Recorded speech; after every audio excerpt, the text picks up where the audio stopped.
आप देख रहे हैं समाचार इंडिया और समाचार इंडिया की मुहिम लगातार कोरोना वायरस का संकट जब से शुरू हुआ था, लगातार हर वो खबर आपके पास पहुंचाने की कोशिश की जा रही है जिसको आप देखना चाहते हैं और सुनना चाहते हैं। हर उस शख्सियत से हमने आपको मिलवाया जिसने इस कोरोना के संकट में बढ़ चढ़कर दानवीरों की तरह लोगों को दान किया, सहायता की।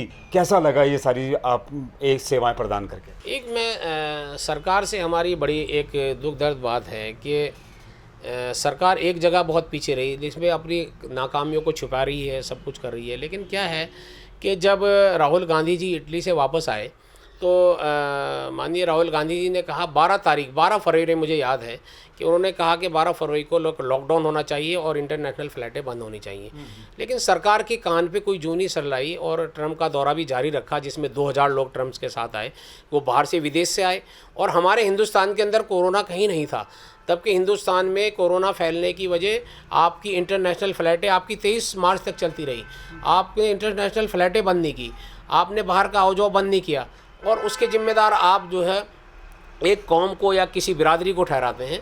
वो एक अच्छी बात नहीं है। उसके हमें तो सब इस दुख की घड़ी में हिंदू, मुस्लिम, सिख, ईसाई जितने भी लोग हैं, सब लोगों को मिलके एक कोरोना की लड़ाई को लड़ना था और कोरोना से लड़ना था, इस बीमारी से लड़ना था। हमें आदमी से लड़ाई नहीं थी, हमारी लड़ाई एक बीमारी से थी और बीमारी से लड़ना था।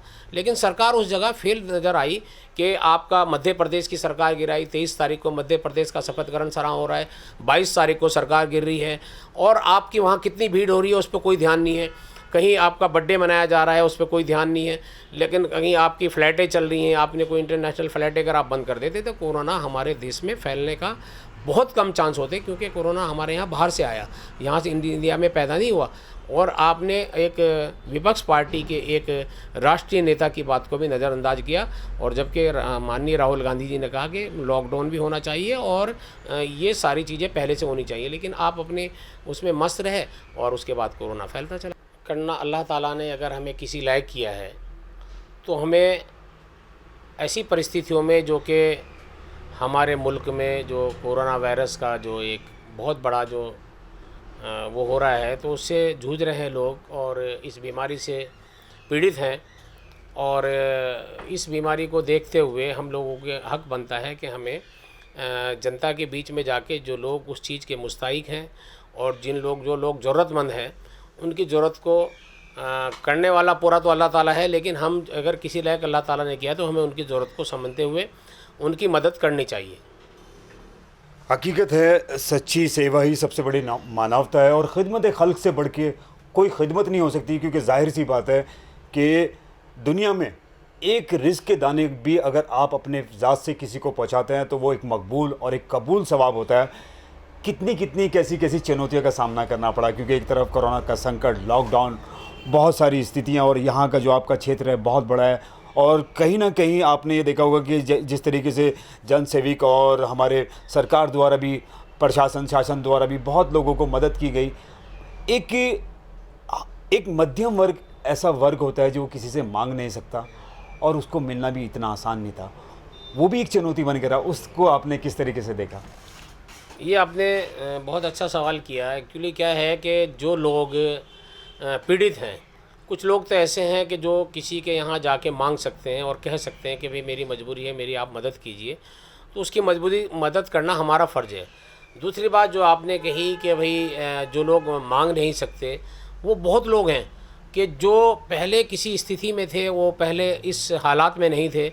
उनके घर में आज के टाइम में गाड़ी भी खड़ी होगी और उनके घर में और चीज़ें भी होंगी, लेकिन हालात को देखते हुए उनके पास हो सकता है खाने के लिए पैसा ना हो या खाने के लिए राशन ना हो, अनाज ना हो, तो ये परिस्थिति भी हो सकती है। उसमें देखते हुए हमारा फ़र्ज़ बनता है कि हम उन लोगों को चिन्हित करें कि भी ऐसे कौन से लोग हैं जो बेचारे बीच में आके अपनी शर्मिंदगी को महसूस करते हैं और किसी से मांग नहीं पाते।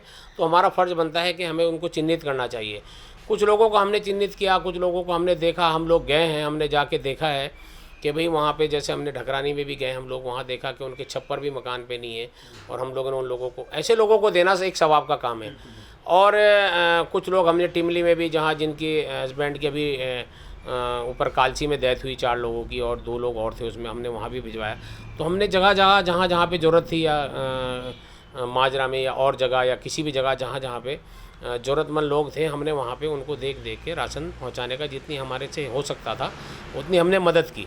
लेकिन मैं आपके चैनल के माध्यम से एक जनता को भी अपील करना चाहता हूँ कि भाई जनता में जो लोग सक्षम लोग हैं, जो अच्छे लोग हैं, जो कारोबारी लोग हैं, तो उन लोगों को ज़रूरतमंदों की बढ़ चढ़ के आके और हिस्सा लेना चाहिए और मदद करनी चाहिए। और जो लोग आते हैं बीच में, और हमको ये जो काम करना है, ये हमने एक मफाद के लिए काम नहीं करना, हमने ये करना है एक सवाब की नीयत से काम करना है कि हम किसी गरीब लोगों की मदद करें। अगर हम उसके अपने मफाद में शामिल कर रहे हैं तो उसकी मदद करने का कोई फ़ायदा नहीं है। दूसरी बात, कोई आदमी अगर आता है हमारे बीच में और हम उसको राशन देने के बाद उसकी फ़ोटो खींचते हैं तो उसको एक शर्मिंदगी महसूस होती है। कल को मैं उस जगह खड़ा होऊंगा तो मुझे भी वो शर्मिंदगी महसूस होगी। इसलिए हमने तो ये किया कि जो राशन हमने बनाया, घर में बैठ के हमने जो इकट्ठा राशन लाया, हमने उसकी फ़ोटो ज़रूर खींची, लेकिन हमने देते हुए फ़ोटो ज़्यादातर नहीं खींची। एक दो फ़ोटो कोई गलती से खींची होगी तो अलग बात है, लेकिन हमने ज़्यादातर ये चाहा कि हम उस चीज़ को ना करें, हम सवाब की नीयत से उसको काम को करें। अच्छा, देखो वैसे तो ये दायित्व बनता है सरकार का, क्योंकि सरकार इस समय सेंटर में भी सरकार बीजेपी की है और स्टेट में भी, चाहे वो हमारा उत्तराखंड राज्य हो चाहे वो हमारा उत्तर प्रदेश राज्य हो, तो तीनों जगह सरकारें हुआ तो सरकार का जिम्मा बनता है। लेकिन मुझे देखा है कि यहाँ सरकार विफल दिखती हुई नज़र आई, क्योंकि कितने लोगों को आपने देखा एक्सीडेंट में, कितने लोगों की डेथ हो चुकी है और कितने लोग पैदल चलते हुए मजदूर, कितने पैदल लोग, इस चीज़ को सरकार सही ढंग से प्लान नहीं कर पाई और इसमें सरकार को हम जिम्मेदार ठहराते हैं। मेरा अंत आखिर में आपसे एक सवाल होगा, क्योंकि जिस तरीके से भी हमारा ये रमज़ान गुज़रा है और रमज़ान की इबादतें हम लोगों ने मस्जिदें बंद होने की वजह से घरों में इबादत की है और हर घर को अल्लाह पाक ने एक मस्जिद के रूप में कायम कर दिया। जैसी तरीके से भी ये आने वाले ईद का टाइम है, जाहिर सी बात है कि जो हमारी माँ बहनें हैं वो बाज़ार का रुख ज़्यादा करती हैं, उनके लिए क्या अपील करना चाहें कि कितनी सादगी के साथ ईद मनाएं? मेरी जनता से अपील है कि सरकार का दिशा निर्देश आया, सरकार ने कहा कि भाई भीड़ कम होनी चाहिए, धार्मिक स्थलों में, मस्जिदों में, मंदिरों में कि भीड़ कम होनी चाहिए। हमने सरकार के आदेश को माना और पालन किया कि मस्जिदों में भीड़ कम कर दी। उसके बाद सरकार का फिर आदेश आता है कि भाई मस्जिदों में आपके 6 लोग ही नमाज़ पढ़ेंगे। हमने कहा ठीक है, हम 6 लोग नमाज़ पढ़ेंगे। हमने वो 6 लोगों ने नमाज़ अदा की। फिर आया कि आप जुमे की नमाज़ भी घरों में अदा करेंगे और 5-5 लोग, 6-6 लोग ही मस्जिद में नमाज़ अदा करेंगे। तो ये हमारे लोगों ने पालन किया और हमारे पेश इमामों ने पालन किया, हमारे जिम्मेदार लोगों ने पालन किया, जनता ने भी पालन किया। और फिर उसके बाद रमज़ान शुरू होता है।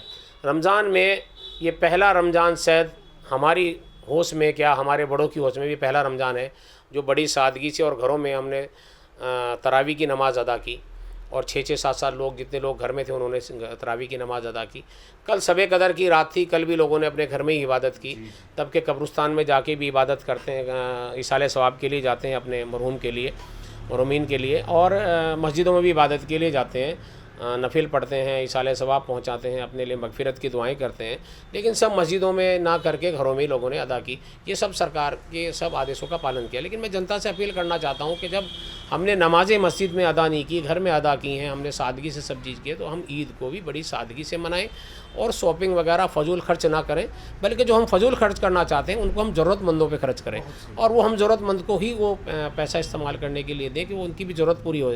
पता लग रहा है कि मैंने कपड़े बना लिए, मैंने अपने सब बच्चों के बना लिए, मेरे सब कुछ बराबर में, मेरे एक आदमी है उसके कपड़े भी नहीं बने हैं, उसके पास खाने के लिए, समैये बनाने के लिए पैसा नहीं, तो उसका जिम्मेदार भी मैं ठहरा जाता हूँ। बहुत ही दिल को छूने वाली बातें हमारे बीच में रखी गई हैं। हकीकत है, हमने बड़ी सादगी के साथ रमज़ान के अहकामों को पूरा किया। आने वाली ईद ख़ास तौर से हमारी माँ बहनों से बहुत गुजारिश है, हमारी इल्तिजा है कि वो इस ईद को बहुत सादगी से मनाएं, भीड़ का हिस्सा ना बने बाज़ारों में जाकर, और जितनी ज़रूरत हो सके उतना ही मुनासिब खर्च करें, क्योंकि कोरोना का संकट अभी ख़त्म नहीं है, हमारे सर पे मंडला रहा है। हमारे बुरे वक्त में अभी तो लोगों ने, हमारे दानवीर और योद्धाओं ने, हमारे शूरवीरों ने हमारी बढ़ चढ़ कर मदद की है।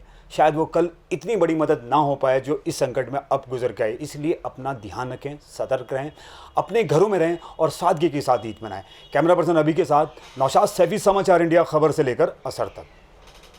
ऐसा है, मेरी जनता से एक अपील है कि हम लोगों ने जब सादगी से तरावी की नमाज़ें अदा की, जुमे की नमाज़ अदा की, अभी अलविदा जुमा भी आ रहा है और अभी ईद भी आने वाली है, 2 दिन या 3 दिन ईद के बाकी हैं चाँद नज़र आने पे, लेकिन हमारी जनता से अपील ये है कि जब हमने सारी चीज़ सादगी से मनाई है और हमने मुल्क के हालात को देखा है और जनता के हालात को देखा है, तो इस हालात को देखते हुए हमें ईद भी बड़ी सादगी से मनानी चाहिए। और हमें जो बाज़ारों में हमें भीड़ नहीं करनी चाहिए, बाज़ारों में हमें शॉपिंग के लिए नहीं जाना चाहिए, क्योंकि अगर हम शॉपिंग के लिए जाना चाहेंगे, कहीं हम कोरोना से पीड़ित हो गए, हमारा एक आदमी पीड़ित हो गया तो वो एक के ज़रिए दूसरा हो गया, दूसरे के ज़रिए तीसरा हो गया। तो मैं इस मौके पर एडवांस में पूरे अपने एक सूबे को, पूरे एक अपने ग्राम सभा में हवाला को और पूरे उत्तराखंड सूबे को और पूरे हिंदुस्तान में रहने वाले लोगों को मैं ईद की दिली मुबारकबाद देता हूं।